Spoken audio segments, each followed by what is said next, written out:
Namaste everyone. Thank you for joining in yet another video.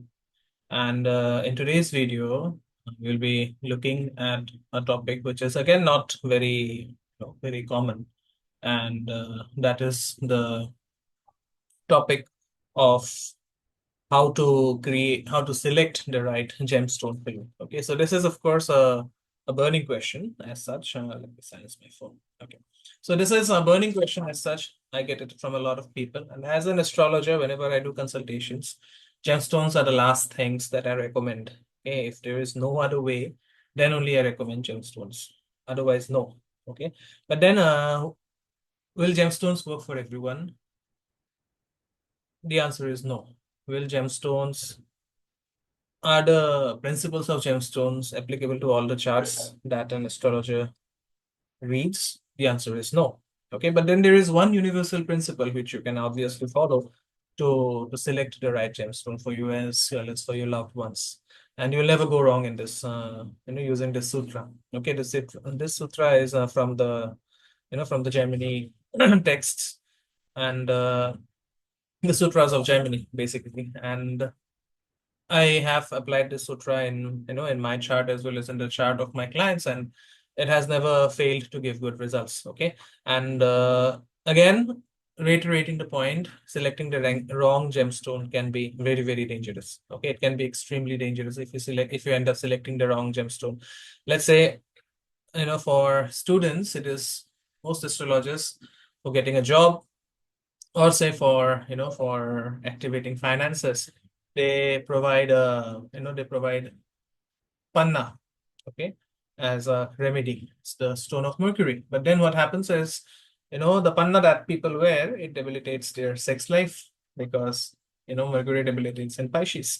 And Pisces is a natural 12th house, which is of course the house of conjugal bliss or conjugal union. Okay, so if the gemstone is not selected accordingly, if the astrologer is just doing business in the name of selling gemstones, then you're going to get into a lot of trouble, honestly speaking. And remember, gemstones are not meant to be used for commercial purposes, which many people do. You'll see a lot of people, nowadays wearing gemstones on their fingers, excepting the thumb. So that is just crass commercialization of this wonderful remedy which our sages and rishis have given us. Okay, so you'll see me here. I don't wear any gemstone at all. Okay, all I wear is a silver ring, and that is because of the placement of Venus in my chart, because it's my yoga karaka. Okay, so anyways, that is a different topic altogether. But as I said, be very careful while selecting gemstones. Be very careful while wearing gemstones, and be very careful from where you're sourcing the gemstones. Okay, because if you are sourcing a gemstone which is duplicate or which is not from a very reliable source, then whatever your intent was for putting the gemstone, it's going to be a failure. And remember, a good quality gemstone is obviously going to burn a hole in your pocket. Okay, a good quality of panna is going to cost you around 15 to 20,000 Indian rupees. A good quality pukhraj is going to cost you around 100,000 Indian rupees, and so on. Okay, so be very careful. As I said, you are burning a hole in your pocket if you're doing a gemstone remedy, and if you don't get it right, then you've actually wasted the money, to be very blatant about this.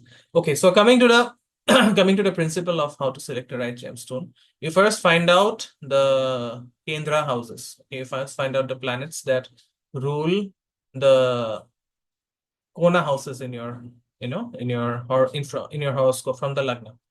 Okay, Kona houses are first 5 and 9. Okay, just find out the planets that rule the Kona houses. And then see where those planets go, or which houses those planets rule from your Arudha Lagna. Okay, those planets should be ruling the Kendras from your Arudha Lagna. That means from the it should be either, those planets should be ruling either your first house of Arudha Lagna, or the fourth house, or the seventh house, or the 10th house of Arudha Lagna, or even the 11th house of Arudha Lagna. Okay, and only then you will wear the gemstone. Okay. So there are disclaimers here again.